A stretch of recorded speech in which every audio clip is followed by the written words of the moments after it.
Pagpalang araw, kaibigan. Ito po ang inyong kaibigan kay Jesus, Brother Manny Bautista. Minsan pa, nasa programa tayo ang tunay na pagbubunyag ng katotohanan o salita ng Diyos ayon sa Biblia. Ngayon, ang gagamitin po natin Biblia, Magandang Balita Biblia, Catholic Edition. Ito po, yan. Ito po ang ating gagamitin. Ito po, Magandang Balita Biblia. Ang Biblia pong ito, galing po sa isang preso sa Manila City Jail na kabataan na involved sa droga. Nasabi niya po sa akin na wala daw siyang kasalanan, na kumbaga napagkamalan lang. So, ito po, binigay niya sa akin ito. Kasi nang ginagamit ko sa pagbabahagi ng salita ng Diyos kasi manipis, bagong tipan, magahan. Po. Ngayon, ang ating pong tatalakayin ay tungkol sa mga piyesta. Kasi ito pong January, napakarami pong piyestang dinadahos. Halos sunod-sunod linggo-linggo. Yung mga piyesta, para bang nag-aagawan sila ng lugar. Especially dito po sa Tondo, Manila. Meron na pong piyestang pangkabuuan. Tapos ang mangyayari, meron pang mga piyesta-piyesta dito pa rin sa loob ng Tondo. Kumbaga po, yung buong Tondo po, nagkaroon na ng buong selebrasyon. Pero pagkatapos, may mga lugar-lugar pa po na nagpipiesta sila. Halimbawa, edi yung Santo Niño, buong Tondo na yun. Pagkatapos, meron pang San Pablo de Espada, meron pang Juan Bosco. Kumbaga sa tayahan ng pera, talagang paubusan ng pera. Kasi kung mapera ka, halimbawa, mahilig ka sa mga selebrasyon, naganda ka na sa kabuuan ng Tondo, piyesta ng Tondo. Tapos piyesta naman ng San Pablo, maghahanda ka na naman. Kung nasasakupan ka ng San Pablo, Tondo. Kung napapunta ka dito sa kabila naman, sakop ka naman ng Don Bosco o Juan Bosco, kung tagarong ka naman, mahilig ka rin sa piyesta, maghahanda ka.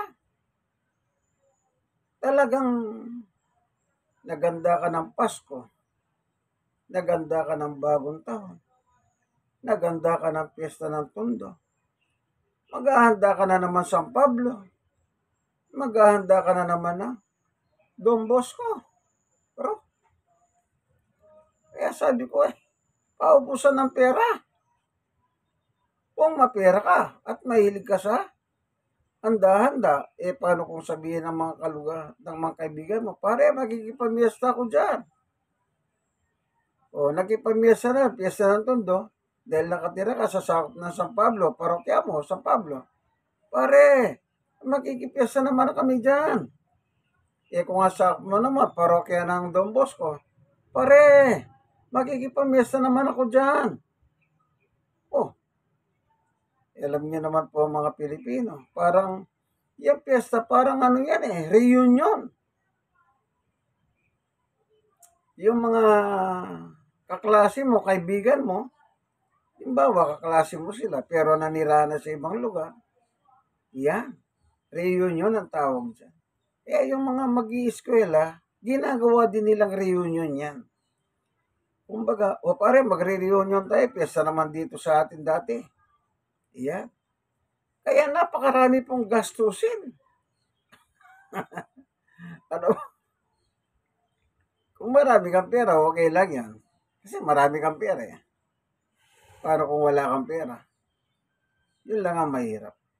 Ano po? Kaya, Panginoon Diyos, samahan po kami sa aming pag-aaral ng iyong ebanghelyo.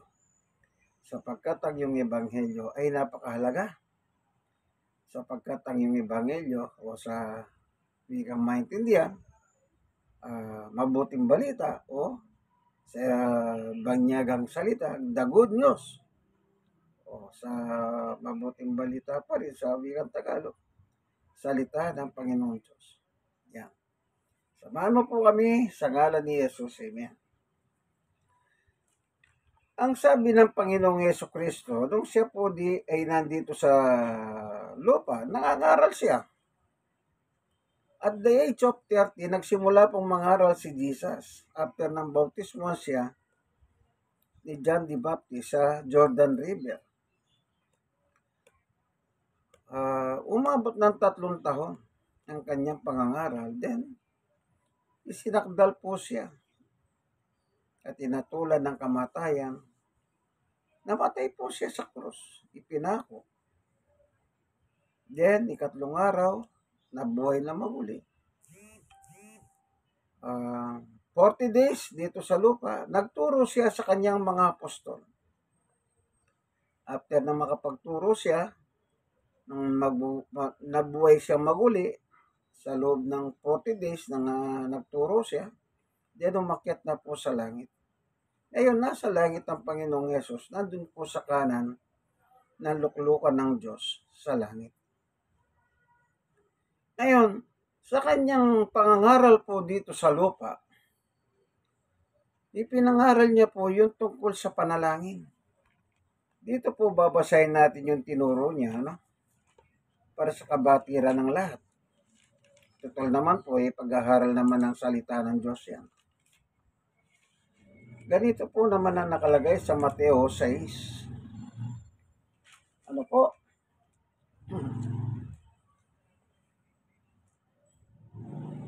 Magnifying glass. Kahit merong tignan natin para lalong maliwanag. Para wag na masabihin na para tayo nagyayabang. Yan o. Ayan po. Ano po? Gumagamit tayo ng Biblia para hindi po tayo mapagbintangan na nagiging mayabang. Ang mahirap po dito, alam nyo, no? Alam niyo yung mahirap dito? Yung nagsasabi kang alam mo na ang Biblia. Meron nagsabi po, sabi niya pa patayin nyo ang mga ilaw, babasahin ko ang Biblia. Ikaw kaibigan, anong tingin mo sa taong ganyan? Patayin ang ilaw, babasahin ko ang Biblia.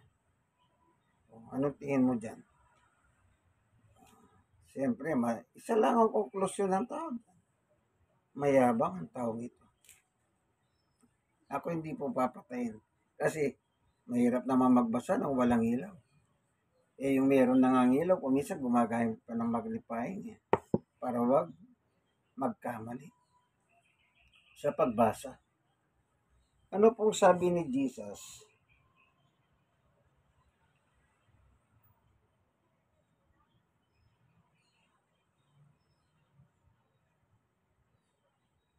Ito po, Mateo 6:5. Kapag nananalangin kayo, huwag kayong tumulad sa mga mapagkunwari. Mahilig silang manalangin, nakatayo sa mga sinagoga at sa mga kanto upang makita ng mga tao. Tandaan ninyo, tinanggap na nila ang kanilang gantimpala. 6. Ngunit kapag nananalangin ka, pumasok ka sa iyong silid at isara mo ang pinto. Saka ka manalangin sa iyong ama na hindi mo nakikita.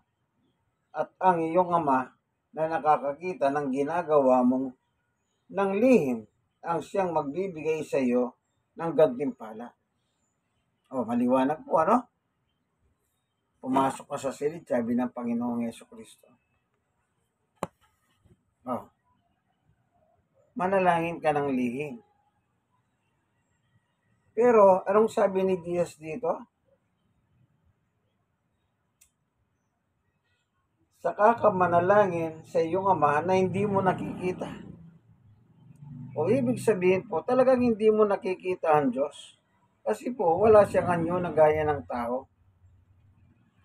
Ang sabi nga ng Panginoong Yesus, ako may laman at buto, pero ang basahin na nga natin.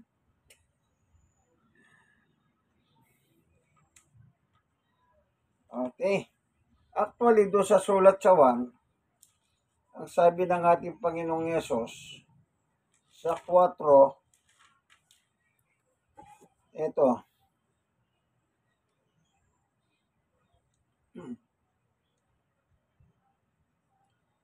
sa Mateo ay 1:4-23. Subalit dumarating ng panahon at ngayon na nga na ang mga tunay na sumasamba sa Ama ay sasamba sa Kanya sa Espiritu at sa katotohanan. Sapagkat ganyan ang uri ng pagsambang ninanais ng Ama. 24. Ang Diyos ay sa Espiritu at ang mga sumasamba sa Kanya ay dapat siyang sambahin sa Espiritu at katotohanan. Ano daw pong Diyos? Espiritu. Ano po? Doon sa 24:39, meron din sinabi si Jesus.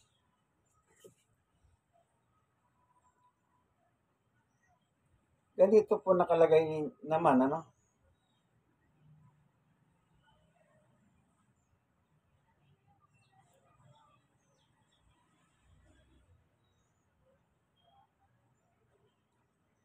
Ah, 24:39 ng Lucas. Tignan ninyo ang aking mga kamay at mga paha. Ako nga ito. Hawakan ninyo ako at pagmasdan. Ang multo ay walang laman at buto. Ngunit ako mayroon tulad ng nakikita ninyo. Yon. Sa ibang salin po yung multo, espiritu. Ano po? So sabi ni Jesus dito, hawakan ninyo ako. Yung aking kamay, aking paha. So, ito po yung sinabi ni Jesus. Ano po? Tingnan nga natin sa yung ang Biblia. Meron po ako dito, ano? Tignan ko lang.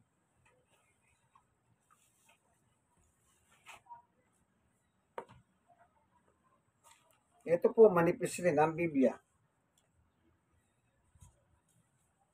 Tignan lang natin, ano?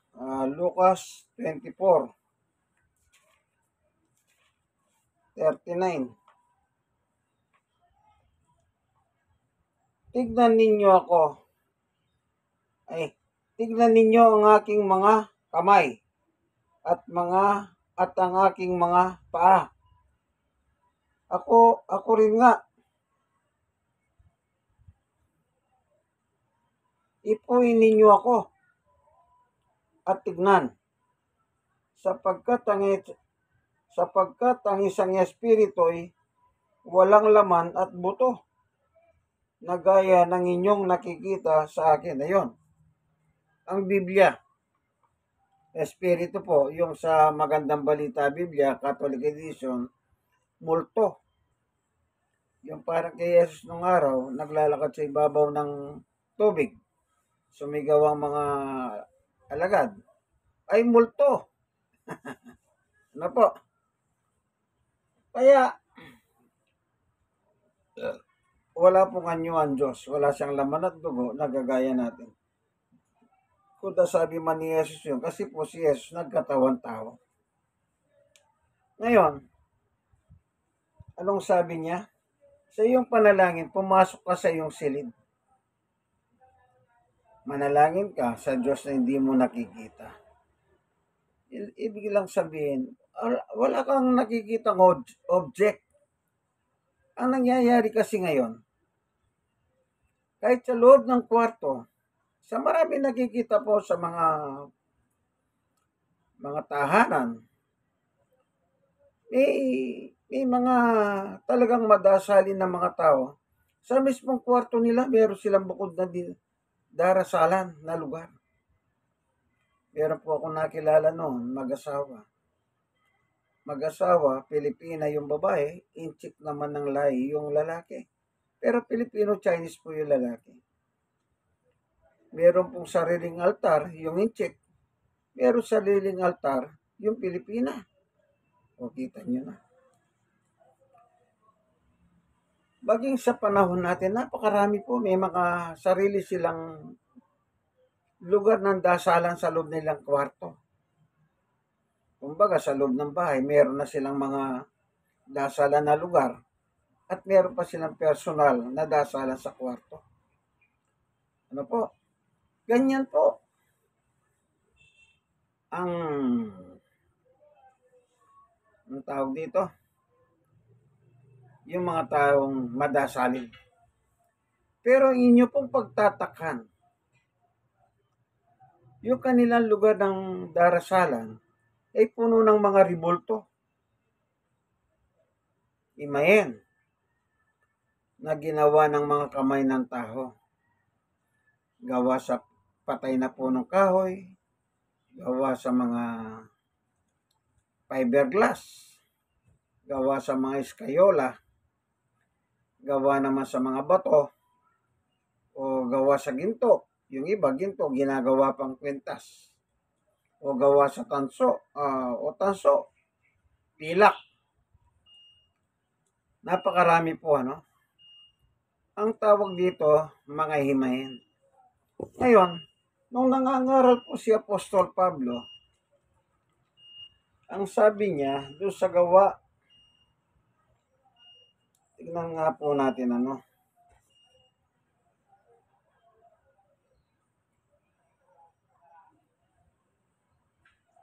Ito po, ano?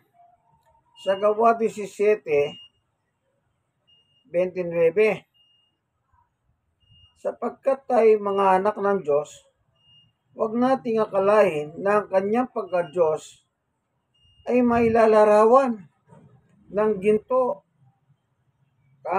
pilak, o bato na pawang likha ng isip at gawa ng kamay ng mga tao. Kaya nung nangangaral si Pablo sa Athens, Greece, nakakita siya kasi ng maraming mga imahen. At meron siya nakakita sa Diyos na di nakikita, na nakasulat naman sa wall. Kaya ang sabi niya, ang pinakilala niya, yung Diyos na di nakikita. Kaya sinabi niya sa mga tao doon sa Atenas, huwag niyo akalain ang Diyos ay may lalarawan ninyo ng mga larawan. Kasi po maraming larawan. Yung imahen, ribulto. Ano po? Yan ang sinasabi ni Pablo nung nangaral po siya sa Atenas. Si Pablo naman, apostol ng mga Entil. Tayong mga Pilipino, kabilang po tayo sa bansang Entil. Ano po, hindi tayo Hodyo. Ngayon, balikan natin yung turo ng Panginoong Yesus. Pag manalangin ka, papasok ka sa iyong silid, sabi niya. Ngayon, kung wala silid naman yung bahay mo, pagpasok mo, diretso na. Meron namang mga bahay na ganyan. O anong gagawin mo? Pwede ka naman manalangin doon sa loob ng bahay mo.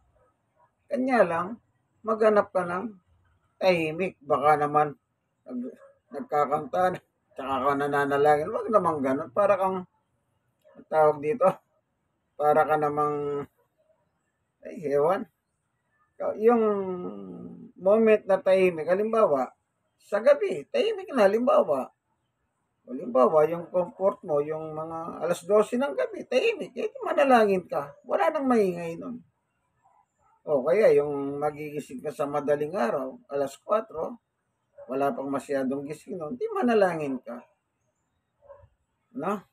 Pero sabi niya, kailangan manalangin ka sa Diyos na hindi mo nakikita. Pero ang gawa ng mga tao, nananalangin nga, pero nandun naman sa harap ng mga altar nila, nandun sa harap ng mga rebulto Tapos iniimas-imas yung rebulto, inaalik-alikan pa. Wala naman sinabi si Jesus na manalangin ka na meron kang kaharap ng mga rebulto o imahen. At sabi niya,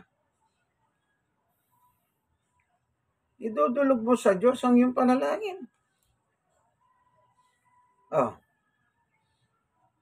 Doon ka tatawag.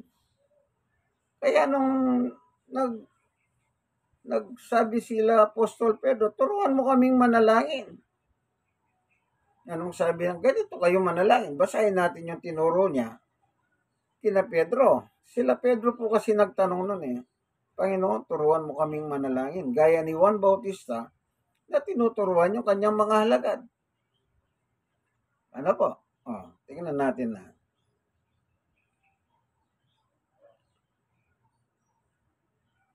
Sa 7, sa panalangin ninyo, huwag kayong gagamit ng maraming salitang walang kabuluhan, gaya ng ginagawa ng mga hentil. Pilipino hentil. Kaya tayong mga hentil, binabalahan tayo ni Panginoong Yesus.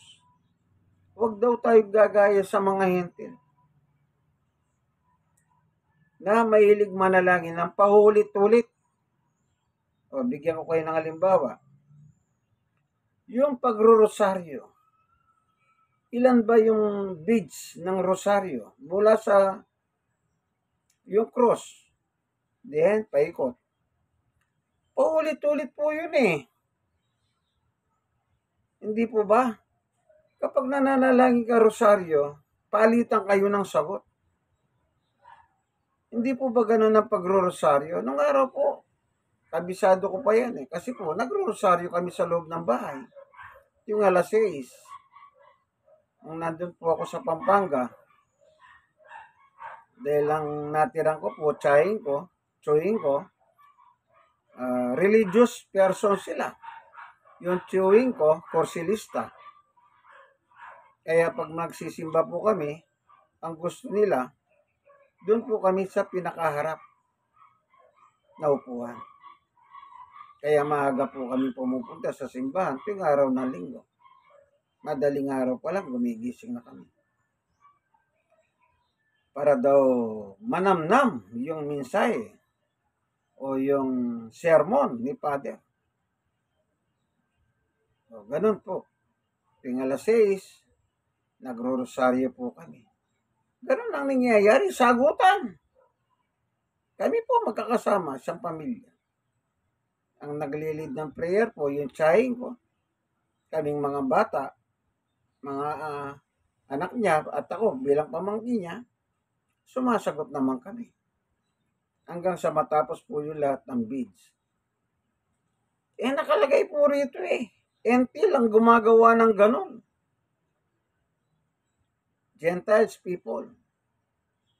Hindi sila Kristiyano.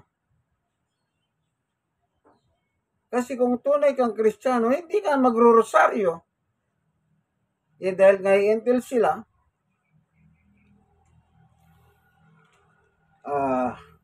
kaya nagbabala ang Panginoong Yesus, huwag niyong gayahin yung mga hentil. Ano po? Meron dito nakalagay na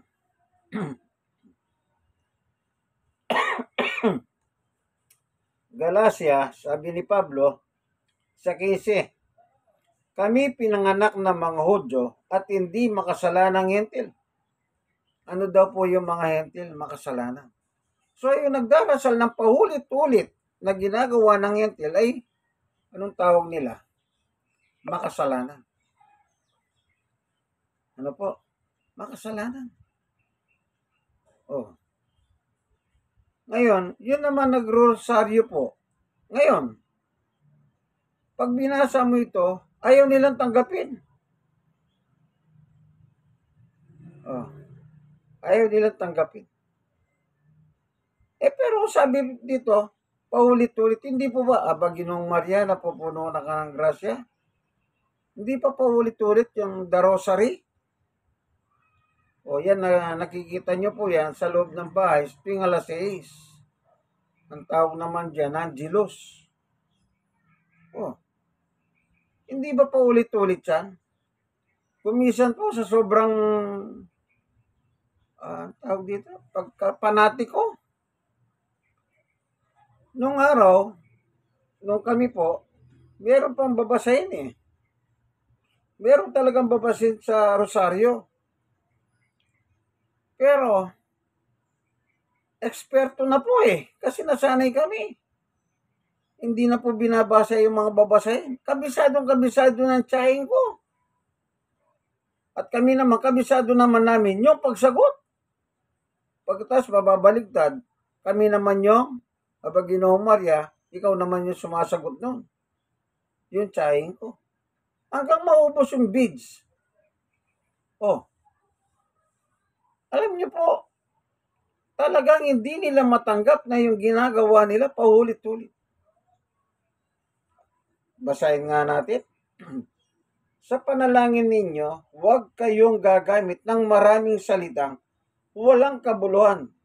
Ano yung walang kabuluhan? Gaya ng ginagawa ng mga hentil. Oh. Ang akala nila ay papakinggan sila ng Diyos dahil sa haba ng kanilang sinasabi. Hindi po ba mahaba yung rosaryo? Oh.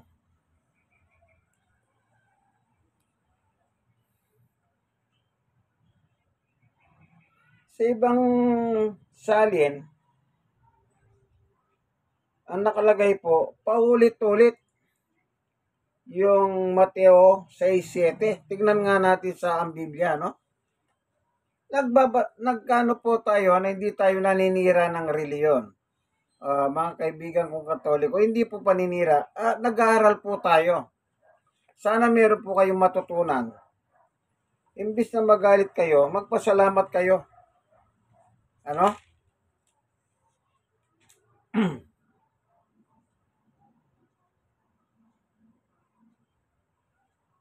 Ito, Mateo 6:7. At sa panalangin ninyo, huwag ninyong gamitin ang walang kabuluhang paulit-ulit na gaya ng ginagawa ng mga hentil. O hentil din na nakalagay dito. O, tignan natin yung Galatia 2:15 dito sa ang Biblia.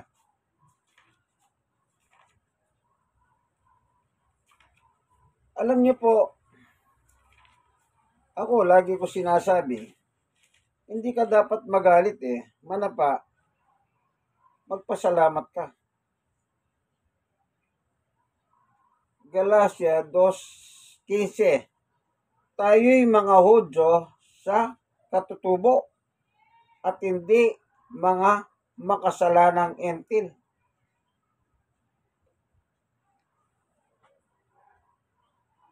Sabi ni Pablo, yung katutubo nila, Hudyo.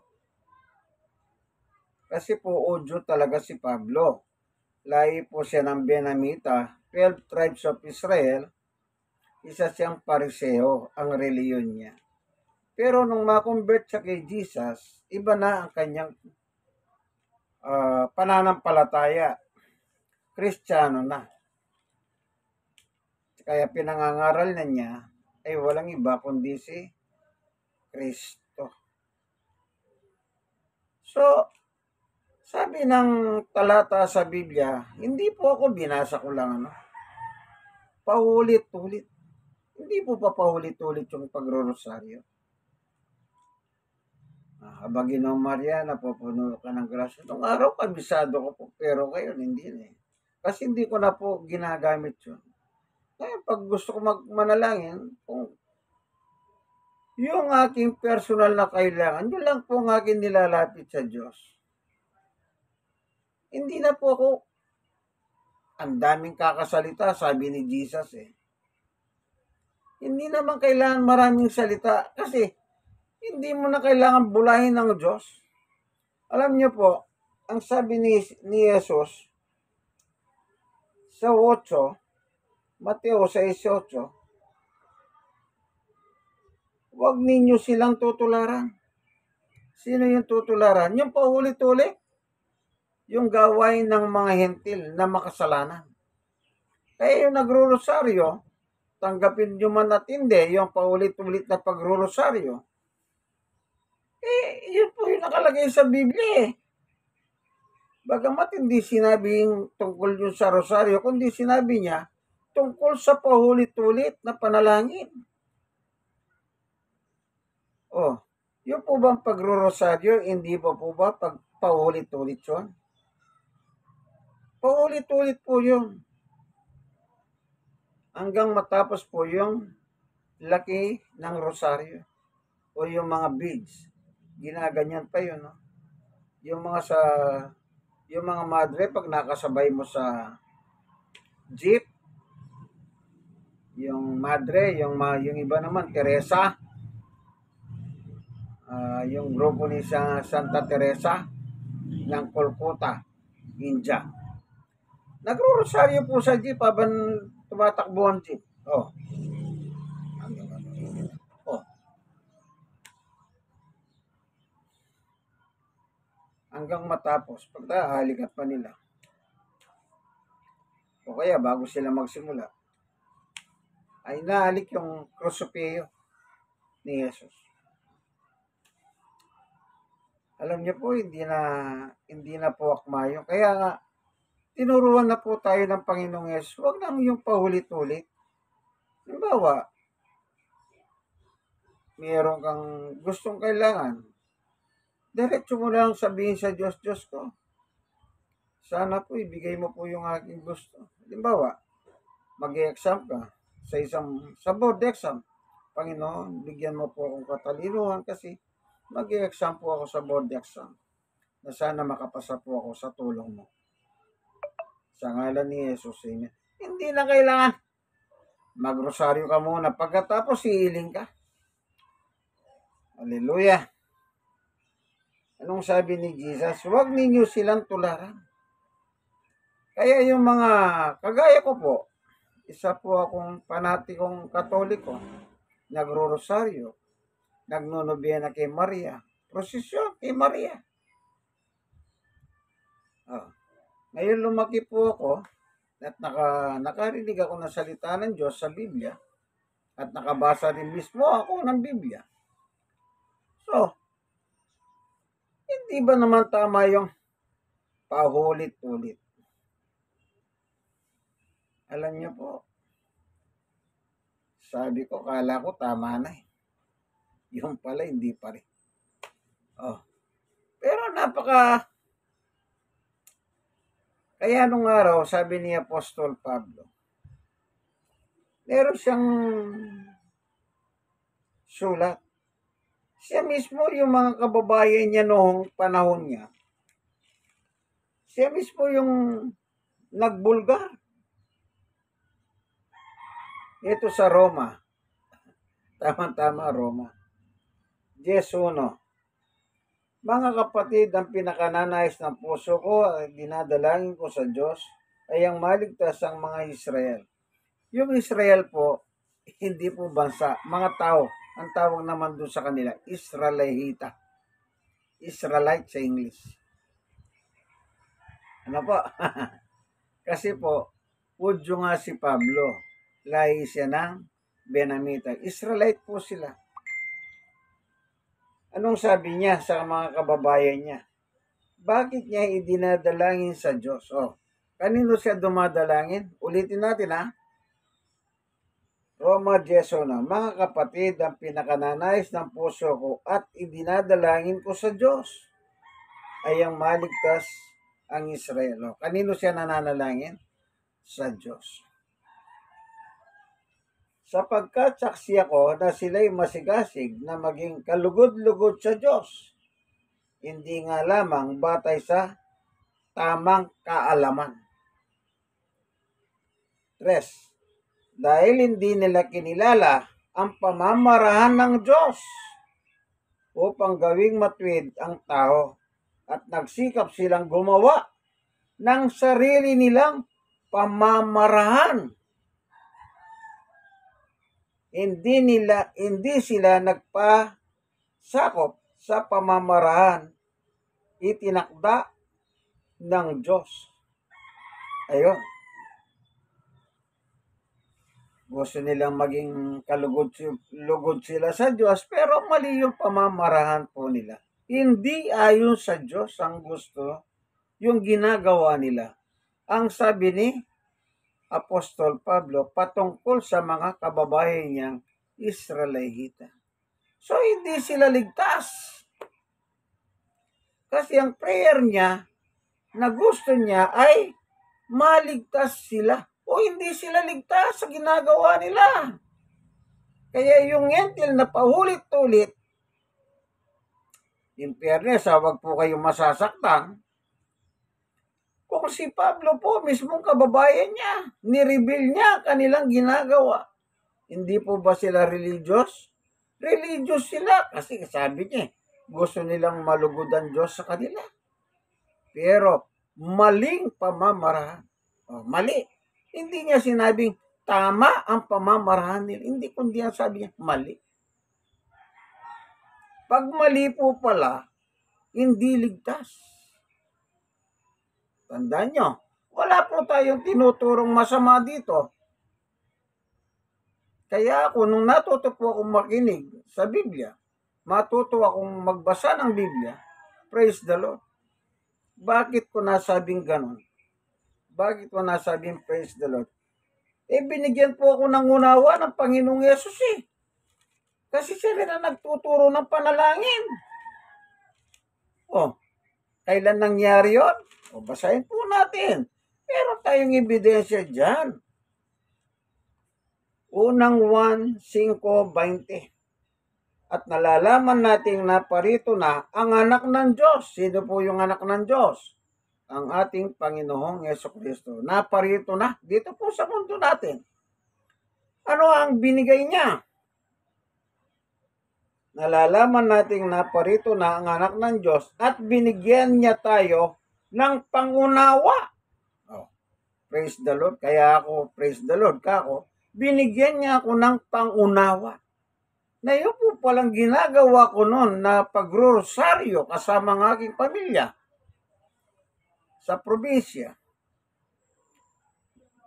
Isipin niyo po yan. Tapos, pumupunta pa po kami sa simbahan tuwing Miyerkules para magrosaryo. Sino po yung nagtuturo doon? Pare. Yun po pala ay paulit-ulit yung pagrorosaryo namin. Kaya sabi ni Jesus, huwag niyong silang gagayay.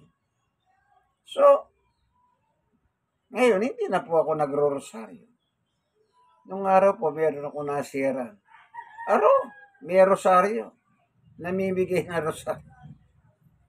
Alam nyo, hindi na ako nakapagpatuloy doon kasi kumbaga parang na rin Siguro sabi ng Panginoon.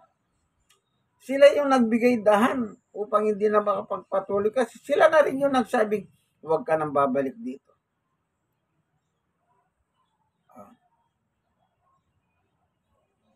Religious person pero namimigay na rosaryo, yung mga malilit na rosaryo. Hallelujah. Kaya pag nasagasaan yung tungkol sa ganyan, sila pa yung parang tawag dito.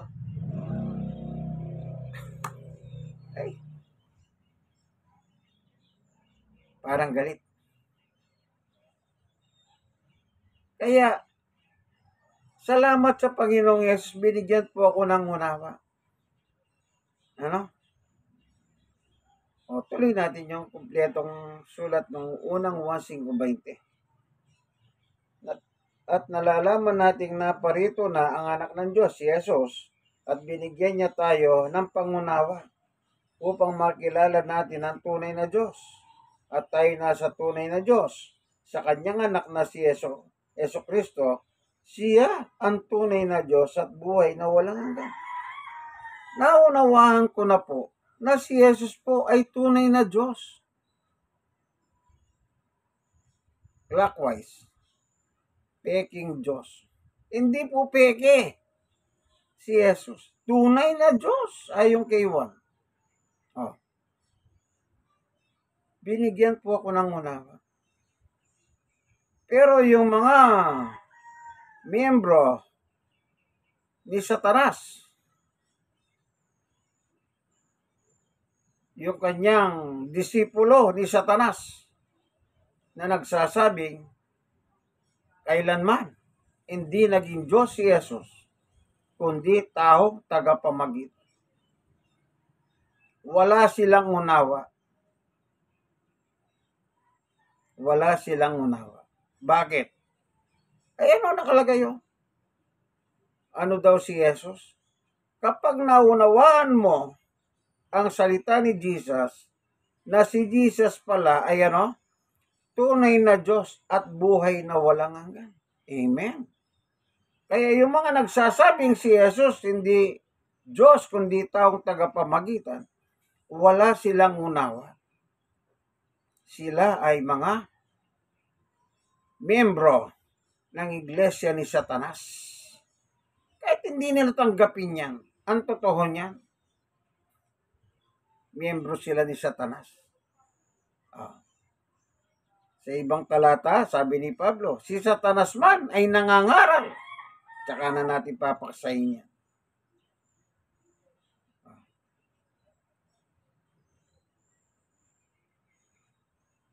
Alam niyo po, maliwanag ang turo ng Panginoong Jesucristo. Ganito kayo manalangin. Tignan pa natin. Sa Mateo 6:7, sa panalangin ninyo, huwag kayong gagamit ng maraming salitang walang kabuluhan gaya ng ginagawa ng mga hentil. Ang akala nila ipapakinggan sila ng Diyos dahil sa haba ng kanilang sinasabi. Hindi pala sila pinakikinggan. Hallelujah! Ang tagal mo nakaluhod. Masakit na yung tuhod mo. Yung iba, doon pa lang sa sakit pa lang na simbahan, nakaluhod na. Papunta sa altar, na ginaganyan-ganyan yung butil ng rosaryo. Hindi po ba masakit yun? Sakripisyo yan. Pero ang masakit, ito sabi ni Jesus, hindi ka pala pinakikinggan ng Diyos. Halimbawa, hallelujah, kinamatayan mo yan. Hindi ka pala ligtas. Sabi ni Pablo siya nga umamin siya, yung kanyang mga kababayan, mga Hudyong Israelita, hindi sila ligtas. Kaya ang gusto ko, maligtas sila. Paano kung namatay kang ganyan? Hindi ka pala ligtas. Saan pumupunta ang hindi taong ligtas? Di natural sa apoy ng impyerno na naglalagablab na apoy. Wala tayong magagawa. Yun po nakalagay sa Biblia yung Mateo ay Lucas 16:19 hanggang 31. Dalawang tao. Yung isa ligtas, yung isa hindi. Nasaan yung ligtas? Nasa paraiso ng Panginoon Diyos. Yung hindi ligtas, nasa apoy ng pagdurusa. Yung kwento ng Panginoong Yesus na parabola tungkol kay Lazaro at tungkol sa mayaman na walang Diyos sa buhay. Hindi siya ligtas. Nasa purga, apoy ng pagdurusa. Sabi niya, Amang Abraham, nakikiusap na siya ron. Yung aking pamilya, 5 kapatid ko. Si Lazaro, muli mong pabalikin sa lupa upang sila'y Bible study yan. Kasi baka pag namatay sila, dito rin sila pupunta, makakasama ko sa apoy ng pagdurusa. Yan ang sabi naman ni Abraham. Hindi na kailangan buhayin ko pa. Hindi ko na kailangan pabalikin pa itong si Lazaro sa lupa para pangaralan yung kapatid mo. 5 na kamukha mong ugali. Sabi niya, andun yung Biblia, basahin nila yung sinulat. Kaya tayo gumagamit ng Biblia. Yung iba wala ng Biblia eh. Anong ginagamit? Catechism.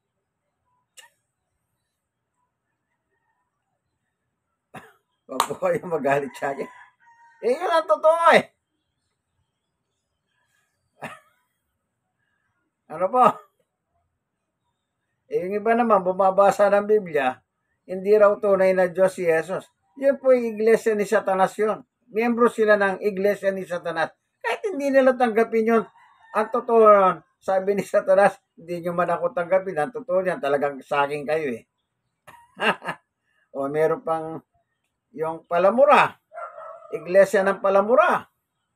Pagkatapos sasabihin, patunayan nyo nga na nagbubura ako. Nagbubura na, patutunayan pa raw po. Miyembro din ng iglesia ni Satanas yun. Kahit sabihin niya ayaw niya kay Satanas. Pero ang totoo nyo, sabi ni Satanas, akin ka na eh. Tapos nagdidebate silang dalawa. Sabi ni Satanas, itong mga bata ko, nagdidebate pa eh. Opo. Kung miyembro kayo niyan, layasan niyo yan. Actually, meron naman talagang iglesia ni Satanas eh. Sa YouTube, nakita ko po yun. Church of Satan. Yun. Kanya lang, foreigner. Hindi po dito sa Pilipinas. Kasi po, Pilipinas, tinagurian nilang sa Asia country, itong Pilipinas, siya po daw yung makadiyos. Makadiyos nga ba, kaibigan? Hallelujah. Kung makadiyos ang Pilipinas, hindi sana matino ang Pilipinas. Saka nakakita. Pakinggan nyo magkabilang mga politiko. Saan ang Pilipinas? Hindi po pa sa demonyo? Huwag na po natin yan. Basta dito na lang tayo. Sarili natin ang ayusin natin. Yung nakalagay po sa Biblia, huwag na po ninyong panguli. Tinuruan tayo ni Jesus ng panalangin. Wala kang kaharap na mga anumang imahen. Wala naman siya, hindi naman, baka sabihin nyo naman sa akin, wala naman sinabi dyan ah. Anong wala? Ang nakalagay, kumisan po, pag naisara na nilang utak nila, kailangan ikandado pa eh. Pumasok ka sa kwarto mo, isara mo, bintana, pinto, at manalangin ka ng lihim sa Diyos na hindi mo nakikita. Kaya dapat hindi nakikita ang Diyos. Pero nakaharap ka sa maraming ribulto. Hindi mo ba nakikita yan? Huwag na po kayong mga tuwiran. Hindi rin papasok ang katwiran ninyo eh. Manapason din ninyo si Jesus, ang anak ng Diyos na buhay, na nagbibigay ng unawa. Kapag hindi nyo po sinusunod si Jesus, wala kayo talagang unawa. Kaya ako sabi ko po, salamat sa Panginoong Jesus, binigyan niya ako ng unawa. Naunawahan ko siya.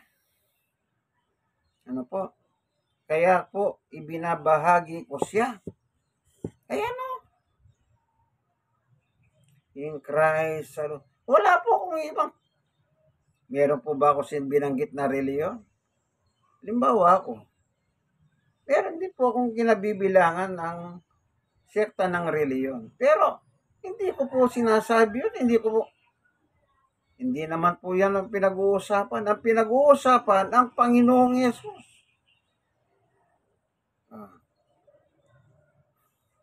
Yung iba, Pinagyayabang yung kanilang sekta ng reliyon. Sa Biblia po, walang ganyan eh. Ang nakalagay dyan sa Biblia, isa lang. Kaya pag tinatanong nila ako, ito lang ang sagot ko. Ano po? Tingnan natin. Kung makita natin.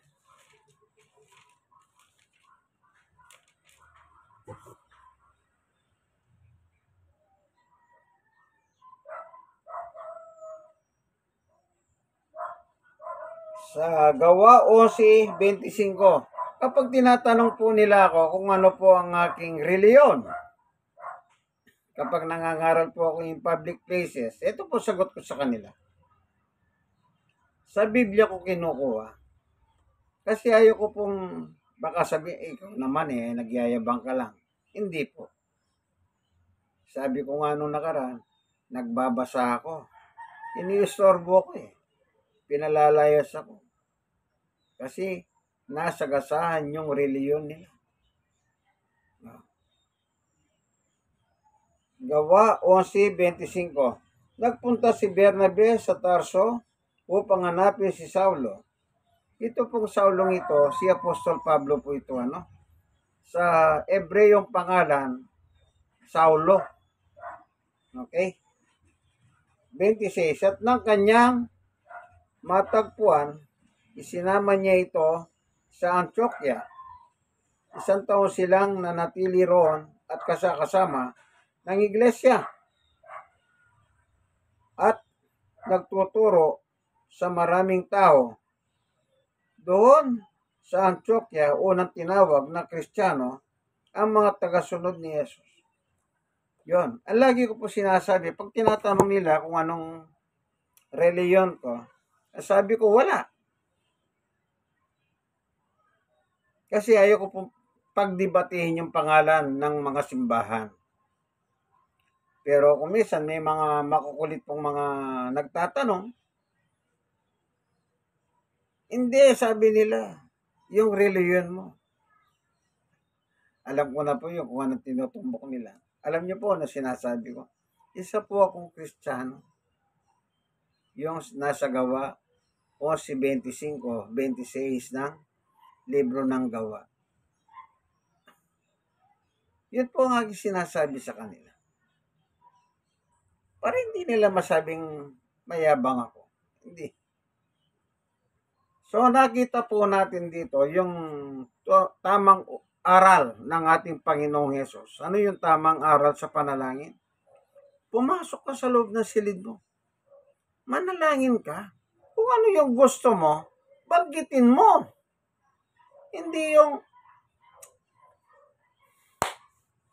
Hindi ba napakaliwanag po yan? Halimbawa, may sakit ka, gusto mong gumaling. May sakit yung tatay, nanay mo, yung anak mo, gusto mong gumaling. Sabihin mo diretso sa Diyos. Hallelujah. Meron naman po ako napapanood ngayon sa YouTube. Sabi niya, hindi dapat, isa pang ito nagmamagaling. Bagamat gumagamit din siyang Biblia, parang tama rin Kasi sinasabi niya, kung minsan, meron akong napanood sa kanyang programa. Hallelujah. Na kapag nagpipray ka, halimbawa, may sakit ka. Tama na daw yung isang manalangin na. Isang panalangin na lang. Huwag ka na paulit-ulit humingi ng panalangin. Ganito, parang ganito po, Hallelujah. Yun naman sa intel, iba naman yun na paulit-ulit. Ito sinasabi ko po, halimbawa, isa ka na daw mananampalataya. Hindi na kailangan magpipray ka pa sa Diyos na pagalingin ka niya. Dahil alam naman ng Diyos. Alam naman ng Diyos na kailangan mo yung kagalingan. Bakit nagturo pa si Jesus, ganito kayo manalangin? Ama namin nasa langit ka, sambahin ng ngalan mo. Siya naman, yun nga po, para maano po kayo, may sakit ka, tama na yung minsan mo lang ipinag-pray sa Diyos at tama na yun. Dahil alam naman na, kung minsan nga, sabi niya nga, kahit nga hindi ka na mag-pray eh. Kasi alam naman ng Diyos na, bawa, may sakit ka, gusto mo ng kagalingan. Alam na ng Diyos yung kanya. Meron mga ganyan na ngayon nasa YouTube yun. Nakakatakot. Nako, nakakatakot. Kung ano po yung nakalagay sa Biblia, panguli, dito po sa sulat ni Juan, ayan, nakangiti na po, panguli na. Ito pong inyong kaibigan kay Jesus, Brother Manny Bautista. Kaibigan, i-share nyo naman po sa iba. Malay ninyo, makatulong po kayo. I-share nyo po sa marami. Supportan po ninyo yung biblical teaching. Ano po? Like and share. Share lang na share, kaibigan. Malay ninyo, makatulong po kayo. Kaya sana naman kung ano nang sinishare ninyo dyan. Ito, may babasahin po ako. Sa 1:20-30. Marami pang mga himalang ginawa si Jesus na nasaksiyan ng mga alagad na hindi nakasulat sa aklat nito, 31. Ngunit ang mga nakasulat dito ay sinulat upang kay sumampalataya na si Jesucristo, na si Jesus ang Kristo, ang anak ng Diyos, at sa pananampalatayang iyon, magkakaroon kayo ng buhay na walang hanggan. Ay, magkakaroon kayo ng buhay sa pamamagitan niya. Dito naman sa 1:21, 25, at marami pang ginawa si Jesus na kung isusulat lahat, sa palagay ko, hindi magkakasya kahit sa buong daigdig ang mga aklat na may susulat. Yung nakasulat, tama na po yun. Kung ano po yung sinabi niya, nakasulat. Yun na lang po inyo sundin. Hindi po ba napakaliwanag naman yan? Nakasulat na nga eh. Yung sinulat ni Pablo, dalangin ko sa Diyos. Sa Diyos siya nananalangin. Ang sabi ni Jesus, sa Diyos kayo manalangin. Sa aking pangalan, sabi niya.